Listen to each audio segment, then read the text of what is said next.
कितना उत्सुक दिखाई दे रही है कांग्रेस? देखिए, मैं तकरीबन पूरे हरियाणा में मैं गया और जो लोगों का रुझान देख रहे हैं उसके तरफ से साफ नज़र आ रहा है कि लोगों का रुझान कांग्रेस के पक्ष में है और उसके हिसाब से मैं कह सकता हूँ उसके आधार पे कि क्लीन स्वीप भी हो सकती है।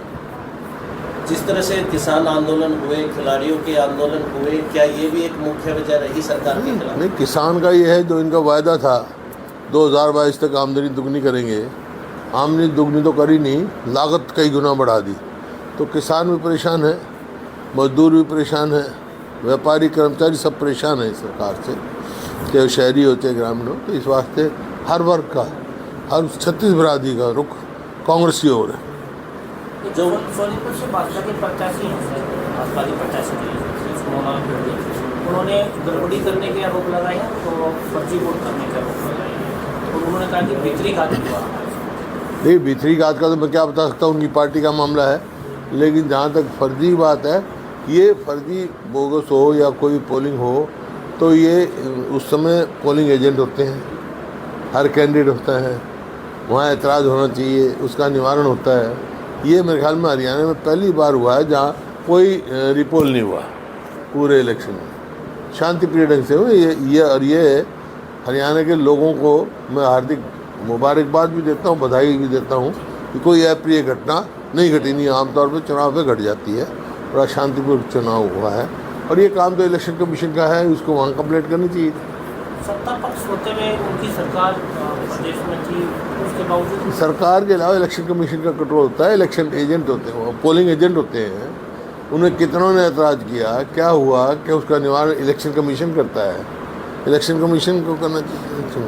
पूर्व मुख्यमंत्री मनोहर लाल खट्टर वो कह रहे कि अधिकारियों ने गड़बड़ की है, उसी को लेकर 4-5 अधिकारी ऐसे भी हैं जिन पर कार्रवाई हुई है और बड़े स्तर पर जो बदली जो अधिकारियों का ट्रांसफर है वो भी ऐसा है।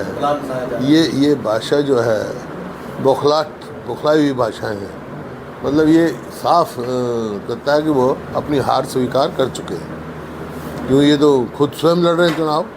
वहाँ कितने पोलिंग एजेंटों का एतराज़ किया उन्होंने, कहाँ किया, किसके यहाँ किया, इलेक्शन कमीशन ने क्या फैसला किया, रिटर्निंग अफसर हैं, उनके कानून है, कायदा है। पूर्व प्रधानमंत्री हैं मनमोहन सिंह, उन्होंने कहा कि प्रधानमंत्री की मर्यादित भाषा नहीं है, वो अपनी अलग भाषा। देखिए, कोई भी अगर उच्च पद पर बैठा हो तो मर्यादित भाषा तो होनी चाहिए। जब से चुनाव शुरू हुए हैं लगभग 75 दिन का समय है और आज 7वें चरण के मतदान के लिए प्रचार समाप्त हो गए हैं। जिस तरह से भारतीय जनता पार्टी ने 400 पार का नारा लगाया था और पीक पे चुनाव जा रहा था, लेकिन आज स्थिति ये है, लोग ये पूछ रहे हैं कि सरकार किसकी बनी थी। नारा तो बहुत आसान है लगाना, यहाँ भी हरियाणा में तो 75 पार लगाया था नारा, क्या हुआ, आधी आई।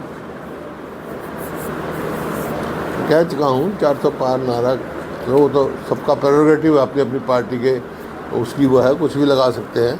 लेकिन असलियत ये है कि साउथ में तो साफ है, नॉर्थ में बीजेपी हाफ है, बीजेपी का गिर गया ग्राफ है। सर, जिस तरह से सरकार अल्पमत में आ रही है और चुनाव के बाद में यदि कांग्रेस केंद्र में कांग्रेस आती है तो क्या हरियाणा में भी जो जोड़ तो नहीं, कोई भी हो कि केंद्र में किसी की भी सरकार हो, लेकिन जो कोई भी सरकार, हरियाणा सरकार अल्पमत में है, इसका कोई नैतिकता के आधार पे कोई सरकार में रहने का कोई नहीं आधार है। मॉरल ग्राउंड्स पे इनको तुरंत इस्तीफा दे देना चाहिए या गवर्नर साहब को डिसॉल्व करके दोबारा चुनाव कराना चाहिए। आप मानते हैं कि समय से पहले चुनाव हो सकते हैं विधानसभा में? तो कराने चाहिए, जब माइनॉरिटी गवर्नमेंट चल रही है तो हमने तो मांग की है, चुनाव कराओ। आप तैयार, कांग्रेस तैयार? हम तैयार हैं। वोट प्रतिशत कम हुआ है पहले से ज़्यादा, पहले से कम हुआ है, ऐसा कारण क्या रहा है? गर्मी भी हो सकती है और भी कोई कारण, तो कोई खास कारण नहीं। सर, जिस तरह से भारतीय जनता पार्टी हमेशा ये कहती थी कि मोदी का मैजिक, तो आप क्या मानते हैं इस चुनाव में वो नहीं चीज़? 4 तारीख को पता लग जाएगा।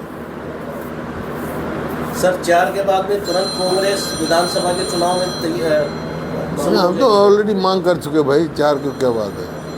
जब ये माइनॉरिटी गवर्नमेंट है, इनकी माइनॉरिटी में है government, running government in minority, तो देश governor should dissolve the house, dissolve कर देना।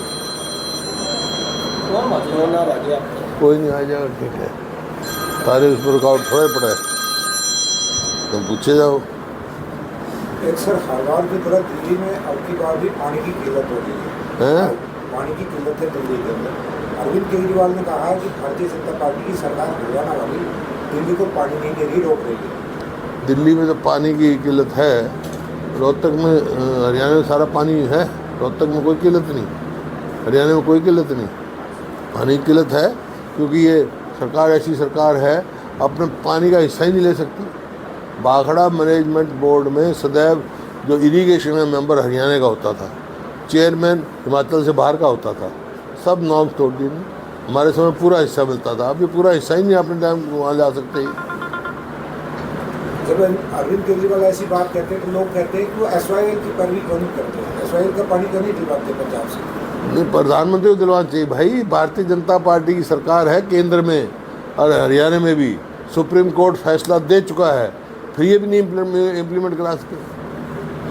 सर, वोटिंग के बाद फिर से आपराधिक घटनाएं बढ़ गई हैं, हर हत्याएं हो रही हैं, चोरी लूट हो रही है वोटिंग के बाद 25 मई को। अराजकता फैली हुई है प्रदेश में, कानून नाम की चीज़ तो है नहीं, कानून व्यवस्था सब चरमरा गई है, अपराध बहुत बढ़ रहा है। ये तो मैं शुरू से कह रहा हूँ, जब तो इसको विफल सरकार का मैंने संज्ञान दिया है।